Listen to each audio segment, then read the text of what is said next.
Hi అందరికీ నమస్తే. ఈ ప్రపంచంలో ఎంతమంది మన మాటల్ని, మన కృషిని, మన కలల్ని తక్కువ చేసినా ఒక మాట గుర్తుంచుకో. నిన్ను నువ్వు నమ్మడం ఎవరూ నీకు నేర్పలేరు. ఎవరూ నీ నుంచి దోచుకెళ్ళలేరు. నీ లక్ష్యాల సాధనకు అవసరమైన మొదటి మార్గం నిన్ను నువ్వు గౌరవించటం, నమ్మటం. ఎందుకంటే నువ్వు నిన్ను నమ్మినప్పుడే ప్రపంచం నీ వెంట నడుస్తుంది. నీ కలలకి, నీ ఉనికికి చిహ్నం అవ్వాలని కోరుకుంటున్న వారికి ఈ సందేశం అంకితం. ఈ మాటలతో మీ విశ్వాసాన్ని నిలబెట్టుకొని మీ జీవన పయనానికి దారితీసే తొలి అడుగులు వేయండి. మరి ఇంకెందుకు ఆలస్యం, మా వీడియో చూడండి.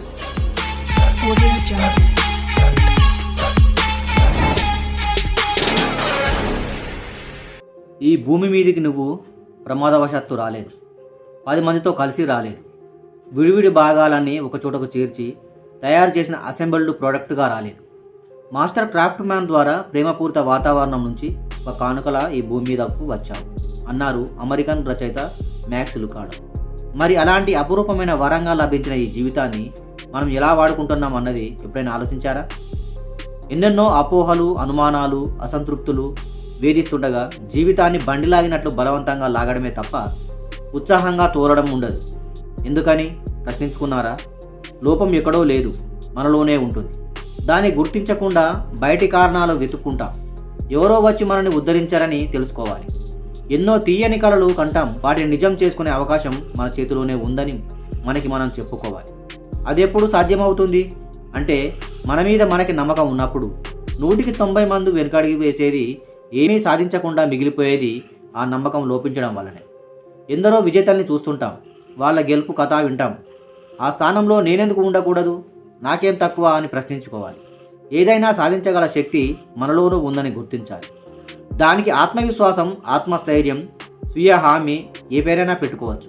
కానీ అది మనలో నిద్రాణమై ఉన్న ప్రతిభను, సహజ సిద్ధంగా ఉన్న ఆసక్తులను మనకు తెలియజేసి ముందడుగు వేయిస్తుంది. సానుకూల దృక్పథం గల తల్లిదండ్రులు చిన్నప్పటి నుంచి అండగా ఉంటే ఆత్మవిశ్వాసం అనే లక్షణం క్రమంగా అలవడుతుంది. కానీ చాలామంది వివిధ కారణాల వల్ల తల్లిదండ్రుల సహకారం అందడం లేదు. వారు తమ పట్ల తామే వ్యతిరేక భావనలు పెంచుకుంటున్నారు. అలాంటి పరిస్థితుల్లోనూ స్వశక్తిని నమ్ముకొని విజయబావుటాలు ఎగిరేసేవారు కొందరు ఉంటారు. వారి నుంచి స్ఫూర్తి పొందాలి. మన సామర్థ్యం మీద, తెలివితేటల మీద నమ్మకం పెంచుకోవాలి. నేను చేయగలను అని మనసుకు నచ్చజెప్పుకోవాలి. Positive self talk, positive visualisation లాంటి చర్యలు సానుకూల సత్ఫలితాలను ఇస్తాయి. పరీక్ష రాయకుండానే నేను పాస్ అవ్వలేను అనుకోకూడదు. బాగా చదువుకుంటున్నట్లు, పరీక్ష బాగా రాస్తున్నట్లు, మంచి ఫలితాలు సాధించడంలో అందరూ మనల్ని అభినందిస్తున్నట్లు ఊహించుకోవాలి.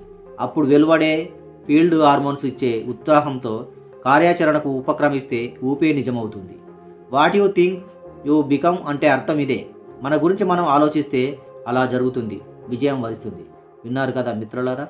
మా వీడియో నచ్చితే లైక్ చేయండి, కామెంట్ చేయండి, షేర్ చేయండి. సబ్స్క్రైబ్ మాత్రం మర్చిపోవద్దు.